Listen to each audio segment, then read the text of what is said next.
দা তুই এখনো বসে আসা? তো বসে থাকবো না কি করবো? ওইদিকে গোপালগঞ্জ মনে হয় তলায় গেল গা। তো গোপালগঞ্জ তলায় গেলে আমি কি করব?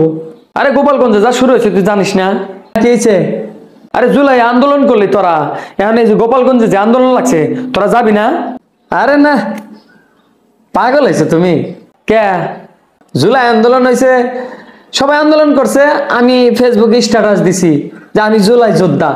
ও আচ্ছা, তোমরা তাইলে এই স্ট্যাটাস মার্কা রাজনীতি কর্মী।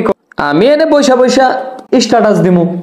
এই ঘরের কোনায় বৈশা থাকলে হইব নাকি গোপালগঞ্জে যায় গোপালগঞ্জ স্বাধীন করতে হইব? আরে না, পাগল হইছে, নিজের খায়া আমি বলে আন্দোলন করবার যাবো। ও আচ্ছা আচ্ছা, তাহলে তোমরা মাঠে নামবা না, কিন্তু তোমরা ওই স্ট্যাটাস দিয়ে দিয়া রাজনীতি করবা, তাই তো? ওই মাঠে যারা কাজ করে বা মাঠে যারা আন্দোলন করে শহীদ হইছে বা যাদের ক্ষতি হয়েছে তাদের কিন্তু এখন আর খোঁজ খবর কেউ নেয় না। ওই 2-4 দিন মনে থাকবো, তারপরে কিন্তু আর কেউ মনে রাখবো না। তোমরাই তো ভালো সৈনিক, নন্দলাল।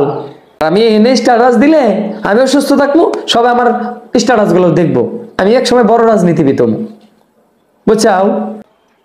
বর্তমান রাজনীতি সম্পর্কে একটু বোঝো। যাও, বুঝবা না কিছু না, খালি কথা কও।